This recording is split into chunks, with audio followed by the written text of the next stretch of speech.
Breaking news Gadwal జిల్లాలో దారుణం చోటు చేసుకుంది. పెళ్లైన నెల రోజులకే నవవరుడు తేజేశ్వర్ హత్యకు గురయ్యాడు. అయితే వివాహేతర సంబంధం కారణంగా అతని భార్య ఐశ్వర్య హత్య చేయించినట్లుగా కూడా పోలీసులు అయితే నిర్ధారించారు.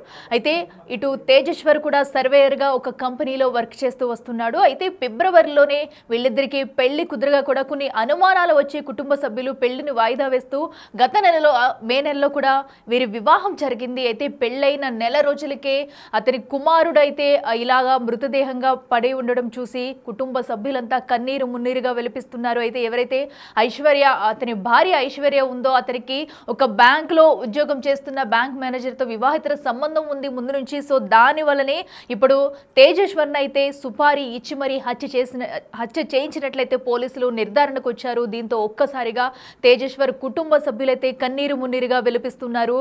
సో అయితే పెళ్లి కుదుర్చుకున్న తర్వాత ఫిబ్రవరిలో పెళ్లి కుదిర్చిన తర్వాత కూడా కొన్ని అనుమానాలు వచ్చే పెళ్లిని పోస్ట్ పోన్ చేస్తూ వచ్చి గత నెలలోనే వీరిద్దరికి వివాహం చేసినట్టుగా కూడా కుటుంబ సభ్యులు అయితే చెప్తున్నారు. ఒక్కసారిగా తేజేశ్వర్ మృతితో అయితే అతని కుటుంబంలో విషాద ఛాయలు అలుముకున్నాయనే చెప్పాలి. అయితే మరో పక్కన ఎవరైతే ఉన్నారో ఐశ్వర్య తన తల్లి సుజాతతో కలిసి ఒక సుపారీ కుదుర్చుకుని ఆ సుపారీ గ్యాంగ్తోని హత్య చేసినట్లు కూడా పోలీసులు అయితే చెబుతున్నారు.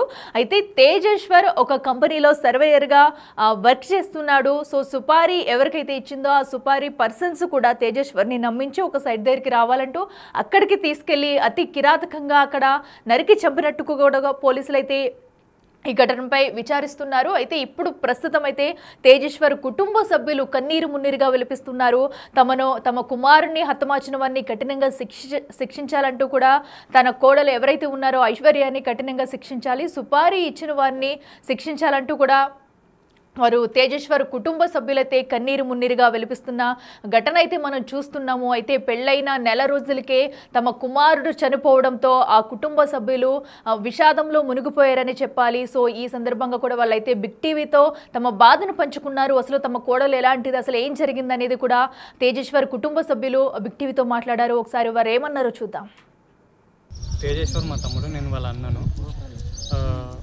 మా తమ్ముడికి మ్యారేజ్ అని మా ఇంటికి వాళ్ళే వచ్చారు. మ్యారేజ్ అని వచ్చి మ్యారేజ్ సంబంధం అని మా ఇంటికి వచ్చి వాళ్ళ సంబంధం ఖాయం చేసుకొని డిసెంబర్ 28కి ఎంగేజ్మెంట్ చేసుకొని తర్వాత జనవరి 13కు మ్యారేజ్ ఫిక్స్ చేసుకున్నాము. మ్యారేజ్ 13 అన్నాక 5 రోజుల ముందర అమ్మాయి ఇంట్లో నుంచి వెళ్ళిపోయిన తర్వాత అమ్మాయి మా తమ్ముడి గురించి ఒక బ్యాడ్గా ఒక లెటర్ రాసి పెట్టిపోయింది. తర్వాత ఒక లెటర్ రాసి పెట్టిపోయింది. తర్వాత అమ్మాయి మళ్ళీ మా తమ్ముడిని మళ్ళీ మాకు తెలియకుండా, మా ఫ్యామిలీ వాళ్ళకి తెలియకుండా మళ్ళీ మా తమ్మునితో మా టచ్లోకి రావడం, తర్వాత టచ్లోకి వచ్చి మాకెవరికి తెలియకుండా నేను కట్నం డబ్బులు కోసం మా అమ్మ నన్ను టార్చర్ చేస్తుంది, అందుకే నేను ఇంట్లో నుంచి వెళ్ళిపోయినా అని చెప్పి మా తమ్మునికి దగ్గరై అప్పటికే మేము వాళ్ళ ఫ్యామిలీ పెద్ద మనుషుల్ని, మా పెద్ద మనుషుల్ని అందరినీ కూర్చోబెట్టి మేము ఒక అగ్రిమెంట్ కూడా రాసుకున్నాం అనమాట. పెళ్ళి పెటాకులు అయ్యింది. తేజ అనే వ్యక్తి ఏ అమ్మాయినైనా చేసుకోవచ్చు, ఈ అమ్మాయి ఏ అబ్బాయినైనా చేసుకోవచ్చు అని చెప్పి మేము అగ్రిమెంట్ కూడా రాసుకోవడం జరిగింది.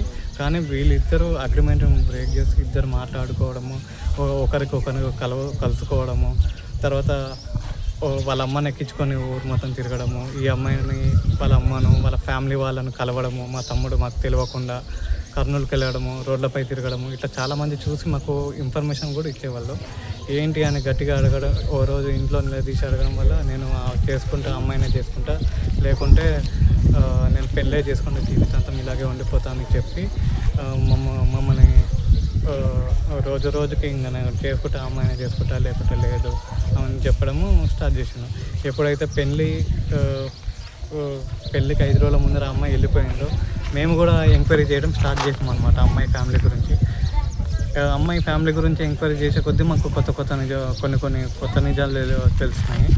అమ్మాయికి ఇట్లా ఎఫ్ఐఆర్లు ఉన్నాయని వాళ్ళతో వెళ్ళిపోయిందని మాకు తెలిసినాయి. అదే విషయం మా తమ్మునికి కన్వే చేసి మా తమ్ముడు వినలేదు. ఆ విషయాలన్నీ తీసుకుపోయి కూడా వాళ్ళ ఫ్యామిలీ వాళ్ళకు షేర్ చేసి మా ఫ్యామిలీ వాళ్ళ ఫ్యామిలీకి మా తమ్ముని మా నుంచి దూరం చేసి పోయిన నెల మే 18న బీచ్పల్లిలో మ్యారేజ్ చేసుకున్నారు ఇద్దరు. అయితే మా కుటుంబీకులు ఎవరు సహాయం చేయలేరు, సహకరించలేదు. పాప వాళ్ళ అమ్మ, పాప వాళ్ళ అమ్మాయి వాళ్ళ అమ్మ, అమ్మాయి వాళ్ళ మామయ్య, తర్వాత అమ్మాయి వాళ్ళ బంధువులు అందరూ కలిసి ఆ రోజు మ్యారేజ్ జరిపించడం జరిగింది. ఈ పెళ్ళి అయితే మేము వ్యతిరేకించడం జరిగింది. కాకపోతే చుట్టుపక్కల వాళ్ళు కూడా మీ ఇంట్లో జరిగే ఫస్ట్ పెయిన్ మ్యారేజ్ కాబట్టి అని చెప్పి మా మదర్ని ఫాదర్ని బలవంతంగా తీసుకుపోయి పెళ్ళిలో అక్షింతలు వేపించడం జరిగింది.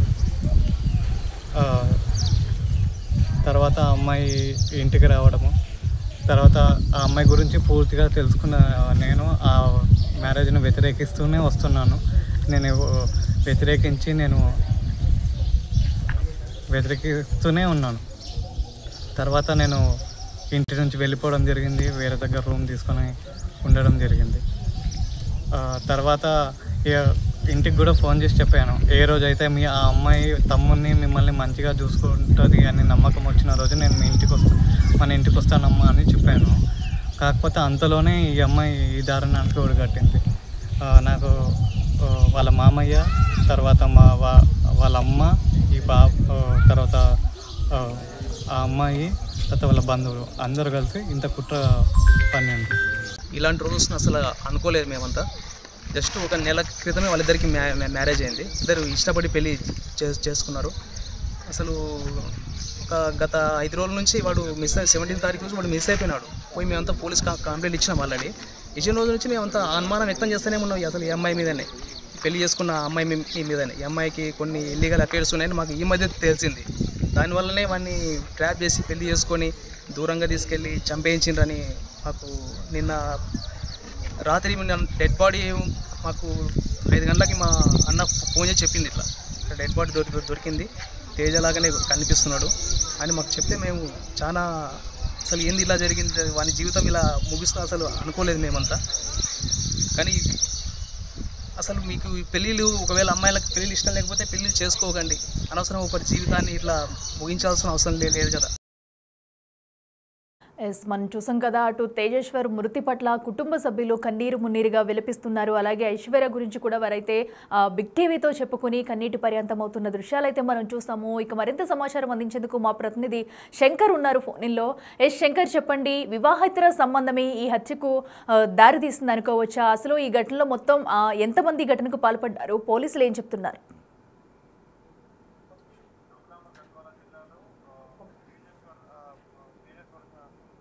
మృతి పూర్తి స్థాయిలో హాట్ టాపిక్ గా మారినటువంటి సిచ్యువేషన్. ఎందుకంటే అతను ఈ నెల 16వ తేదీ నుంచి కూడా కనిపించకుండా పోయాడు. దాదాపు 6 రోజుల తర్వాత ఈ రోజు కర్నూలు పాణ్యం సమీపంలో కూడా శవం కనిపించాడు. ఈ నేపథ్యంలోనే ఆ రోజు కనిపించకుండా పోయిన రోజు నుంచి పూర్తి స్థాయిలో అతని కుటుంబ సభ్యులు అయితే పోలీసులకు ఫిర్యాదు చేశారు. తేజేశ్వర్ దృశ్యమయ్యాడు, దానికి సంబంధించి కొంతమంది మీద తమకు అనుమానం ఉందంటూ కూడా వాళ్ళు ఫిర్యాదులో పేర్కొన్నటువంటి సిచ్యువేషన్ కనిపించింది. దీనిపైన పోలీసులు పూర్తి స్థాయిలో విచారణ చేపట్టారు. మొత్తంగా తేజేశ్వర్ ఎవరెవరితో మాట్లాడాడు, ఆ రోజు ఎవరితో కలిసి తిరిగాడు, తేజేశ్వర్ కు సంబంధించి పూర్తి కదలికలకు సంబంధించినటువంటి అప్డేట్ పైన కూడా వాళ్ళు దృష్టి సారించారు. ఏదేమైనప్పటికీ 6 రోజులు కలిసి కూడా పూర్తిగా ఆయనకు సంబంధించినటువంటి సమాచారం లభ్యం కాకపోవడం, తిరిగి ఈ రోజు పాణ్యం సమీపంలో కర్నూలు దగ్గర ఒక మృతదేహం లభ్యం కావడంతో ఒక్కసారిగా వారి కుటుంబ సభ్యులంతా కూడా కన్నీరు మున్నీరు అవుతున్నటువంటి సిచ్యువేషన్ ను మనం క్లియర్ కట్ చూడవచ్చు. ముఖ్యంగా దాదాపు జూన్ 17వ తేదీన మధ్యాహ్నం నుండి కనిపించకుండా పోయాడు, తిరిగి ఈ రోజు శివమై కనిపించాడు. దీనికి సంబంధించి తేజేశ్వర్ కు కర్నూలుకు సంబంధించినటువంటి ఐశ్వర్యతో కలిసి ఈ నెల మే నెలలో కూడా పెద్ద సంబంధం కుదిర్చినటువంటి సిచ్యువేషన్. నిశ్చితార్థమైన కొద్ది రోజులకే వారిద్దరి మధ్య వివాదాలు నెలకొన్నాయి. అయినా కొద్ది రోజులకు మాటలు కలపడంతో, పెద్ద మనుషులు కలగజేసుకోవడంతో కూడా ఈ వివాదాలను సద్దుమణివి చేస్తూ ఈ నెల 17న అంటే గత నెల 17వ తేదీన కూడా బీచ్పల్లి పుణ్యక్షేత్రంలో కూడా వారికి పెళ్లి చేయడం జరిగింది. మొత్తంగా అటు బంధువులు, ఇటు తల్లిదండ్రుల సమక్షంలో కూడా వివాహం చేసుకున్న అనంతరం ఐశ్వర్యకు పెళ్లికి ముందే వేరే వారితో సాన్నిహిత్యం ఉంది అంటూ కూడా ఆ అబ్బాయికి తెలిపినట్టుగా తెలుస్తుంది దీంట్లో. కానీ పూర్తి సమాచారం అయితే దీనికి సంబంధించి ఇంకా రావాల్సి ఉంది. మొత్తంగా పూర్తి స్థాయిలో పోలీసులు అయితే దీని మీద ఆరా తీస్తున్నారు. వివాహేతర సంబంధమే దీనికి కారణమా, లేదంటే మరి ఇతర కారణాలు ఏమైనా ఉన్నాయా అనే యాంగిల్లో కూడా పూర్తి స్థాయిలో పోలీసులు విచారణ చేపడుతున్నారు. ఒకవైపు కర్నూలు పోలీసులు, మరోవైపు గద్వాల జిల్లా పోలీసులు కూడా దీని మీద ప్రత్యేకమైనటువంటి దృష్టి సారించారు. ఇక తేజేశ్వర్ లైసెన్స్ కు సంబంధించినటువంటి సర్వేయర్ కావడంతో అతనిని భూమిని కొల్చడానికి, అంటే భూమిని సర్వే చేయడానికి తీసుకువెళ్లి అక్కడ పెళ్లి కూతురుకు సంబంధించినటువంటి బంధువులే హత్య చేశారని చెప్పి కూడా ఒకవైపు తేజేశ్వర్ కుటుంబ సభ్యులైతే పూర్తి స్థాయిలో ఆరోపణ చేస్తున్నటువంటి పరిస్థితి కనిపిస్తుంది. ఇక ముఖ్యంగా దీంట్లో ఒక కర్నూలుకు చెందినటువంటి ఒక ప్రభుత్వ ఉద్యోగి, బ్యాంక్ లో పనిచేస్తున్నటువంటి ఉద్యోగి ఉన్నట్టుగా తెలుస్తుంది. పెళ్లి కూతురుకు సంబంధించినటువంటి తల్లితో ఆ బ్యాంకు ఉద్యోగికి వివాహేతర సంబంధం ఉంది. దీంతోనే ఈ వివాదం నెలకొనడంతో పాటు పూర్తి స్థాయిలో తేజేశ్వర్ పై కక్ష పెంచుకొని తేజేశ్వర్ ను చంపేశారంటూ కూడా కుటుంబ సభ్యులైతే ఆవేదన వ్యక్తం చేస్తున్నారు. దీనికి సంబంధించి ముఖ్యంగా చిన్న ఏజ్ కావడం, అదే విధంగా కుటుంబం ఆసరగా ఉండాల్సినటువంటి ఇలాంటి సమయంలో తేజేశ్వర్ చనిపోయిందనే వార్త ఒక్కసారిగా ఆ కుటుంబంలో పూర్తి స్థాయిలో విషాదం నింపిందనే చెప్పవచ్చు. మొత్తంగా ఈ వ్యవహారాన్ని అంతా కూడా పోలీసులు అయితే క్షుణ్ణంగా పరిశీలిస్తున్నారు. తేజేశ్వర్ హత్యకు గల కారణాలేంటి, దీనికి వివాహేతర సంబంధాలు ఏమైనా కారణాలు ఉన్నాయా, ఈ యాంగిల్లో ఎవరైతే తేజేశ్వర్ కుటుంబ సభ్యులు చెబుతున్నటువంటి యాంగిల్లో కూడా పోలీసులు అయితే పూర్తి స్థాయి సమాచారాన్ని సేకరిస్తున్నారు. మాత్రం పెళ్ళైనటువంటి అయితే ఇప్పుడు ఎవరైతే అటు ఐశ్వర్య నుంచి ఏమన్నా సమాచారం రాబట్టారా, అలాగే అతని తల్లి సుజాత కూడా దీనిలో కీలక పాత్ర పోషించినట్టయితే తెలుస్తుంది. అటు ఐశ్వర్య నుంచి కానీ అతని తల్లి వద్ద నుంచి కానీ ఇప్పటి వరకు పోలీసులు ఎలాంటి సమాచారం రాబట్టారు? ఇప్పటికే ఎప్పుడైతే గద్వాల జిల్లాలో ఈ కేసు నమోదు చేశారో దానికి సంబంధించి గద్వాల డిఎస్పీ మొగలయ్య కావచ్చు, మరోవైపు దీని మీద పోలీసులంతా కూడా పూర్తి స్థాయిలో దృష్టి సారించారు. ఎందుకంటే పెళ్లి జరిగి ఎక్కువ రోజులు కాలేదు, పెళ్లి జరిగిన ఒక 2-3 నెలల వ్యవధిలోనే ఈ ఘటన చోటు చేసుకోవడంతో ఒక్కసారిగా కుటుంబం అంతా కూడా దుఃఖ సాగరంలో మునిగిపోయినటువంటి సిచ్యువేషన్. ఇప్పటికైతే ప్రధానంగా కుటుంబ సభ్యుల ఆరోపణలో మాత్రం ప్రధానంగా పెళ్లి కూతురు ఐశ్వర్య మరియు ఆ ఐశ్వర్య తల్లి ప్రధాన ప్రమేయంగా ఉంది. తల్లికి సంబంధించి ఎవరైతే వివాహ సంబంధం ఏర్పరచుకున్నాడో ఆ బ్యాంకు ఊరి వల్లనే ఇదంతా జరిగిందని చెప్పి కూడా ఒకవైపు బంధువుల ఆరోపణ, అదే విధంగా ఫిర్యాదు చేయడం జరిగింది. అయితే పోలీసులు మాత్రం ప్రాథమిక సమాచారాన్ని బట్టి, అంటే గతంలో ఎలా ఉండేది వారి కుటుంబానికి సంబంధించినటువంటి పూర్తి డాటాను తీసుకోవడంతో పాటు ఐశ్వర్య మరియు అదే విధంగా ఐశ్వర్య తల్లికి సంబంధించినటువంటి పూర్తి వివరాలను సేకరిస్తున్నారు. వారు గతంలో ఎవరెవరితో అన్నితంగా ఉండేవారు, ఎవరెవరితో కలిసిమెలిసి ఉండేవారు, ఇదే క్రమంలో పెళ్లి జరిగిందా, పెళ్లికి ముందు ఏదైనా సమస్య వచ్చిందనే క్రమంలో కూడా వాళ్ళు పూర్తి వివరాలను అయితే చెప్తున్నటువంటి సేకరిస్తున్నటువంటి సిచ్యువేషన్ ఉంది. ఇక మేజర్ గా పెళ్లికి ముందు అమ్మాయికి వేరే వాళ్ళతో సంబంధం ఉంది, కానీ పెళ్లి చేసుకున్న తర్వాత అలాంటివి ఏమీ జరగవు అని చెప్పి అవతల నుండి కుటుంబ సభ్యులు హామీ ఇచ్చిన తర్వాతనే ఇదంతా పెళ్లికి అతను పూనుకున్నాడు. కాబట్టి ఇది తిరిగి రిపీట్ కావడంతోనే తమ కొడుకును పూర్తి స్థాయిలో పథకం ప్రకారమే హత్య చేశారని చెప్పి కూడా కుటుంబ సభ్యులు ఆరోపిస్తున్నారు. ఏది ఏమైనప్పటికీ పెళ్ళై కొన్ని రోజులు కాకముందే సంతోషంగా గడవాల్సినటువంటి వారి జీవితం, అదే విధంగా కుటుంబానికి ఆసరాగా ఉండి ఆ కుటుంబ పోషణను చూసుకోవాల్సినటువంటి చేతికి వచ్చినటువంటి కొడుకు చనిపోవడంతో కుటుంబ సభ్యులు ఆగ్రహం వ్యక్తం చేస్తున్నారు. మరోవైపు పోలీసులు మాత్రం దీన్ని చాలా సీరియస్ గా తీసుకోవడంతో పాటు త్వరితగతిన ఈ కేసును ఛేదిస్తాము, ఈ హత్యకు సంబంధించి ప్రధాన నిందితులు ఎవరైనా ఉంటే వారిని వెంటనే వారిని పూర్తి స్థాయిలో వారి మీద కేసు నమోదు చేసి రిమాండ్ కు తరలించేందుకు కూడా ముందుకు వెళ్తామని చెప్తున్నటువంటి సిచ్యువేషన్ అయితే కనిపిస్తుంది. ఏదేమైనప్పటికీ అంటే తరచూ గొడవలు, అదే విధంగా వివాహేతర సంబంధాల వల్ల చాలా జంటలు ఇదే విధంగా చాలా చోట్ల పెళ్లిళ్లు జరిగిన సంవత్సరం గడవక ముందే ఇట్లాంటి ఘటనలు చోటు చేసుకోవడంతో ఒక్కసారిగా ఆయా కుటుంబ సభ్యులు కూడా ఆందోళన వ్యక్తం చేస్తున్నటువంటి పరిస్థితి అయితే కనిపిస్తుంది. Right Shankar, thank you. So ఏదైతే అటు నవవరుడు తేజేశ్వర్ మృతితో కూడా అటు గద్వాల పట్టణంలో అయితే విషాద ఛాయలు అలుముకున్నాయనే చెప్పాలి. అయితే పెళ్లైన నెల రోజులకే తమ కుమారుడు మృతి చెందడం పట్ల కుటుంబ సభ్యులు కన్నీరు మున్నీరుగా విలపిస్తున్నారు. తమకు న్యాయం చేయాలంటూ ఎవరైతే ఈ ఘటనకి పాల్పడ్డారో వారిని కఠినంగా శిక్షించాలంటూ కూడా వారి కుటుంబ సభ్యులైతే కోరుతున్నారు. మరో పక్కన పోలీసులు ఈ ఘటనకి సంబంధించి అన్ని కోణాల్లో దర్యాప్తు చేస్తున్నారు. అయితే వివాహితర సంబంధమే దీనికి ప్రధాన కారణమా, లేదంటే ఇంకేదైనా రీజన్ ఉందా అనే కోణంలో పోలీసులు అయితే అటు నిందితులు అందరినీ కూడా ఈ కేసు కేసులో తమ ఆధీనంలోకి తీసుకుని విచారిస్తున్నారు. మరో పక్కనైతే సుపారీ తీసుకున్న వాళ్ళని పరారీలో ఉండడంతో వాళ్ళ కోసం గాలింపు చర్యలు చేపట్టారు. అయితే ఇప్పటికే అటు ఐశ్వర్య అలాగే ఐశ్వర్య తల్లి సుజాతను కూడా విచారించే పనిలో పోలీసులు అయితే ఉన్నారు. ఇక బ్యాంక్ మేనేజర్ ఎవరైతే ఉన్నారో అతన్ని కూడా పోలీసులు అదుపులోకి తీసుకున్నారు.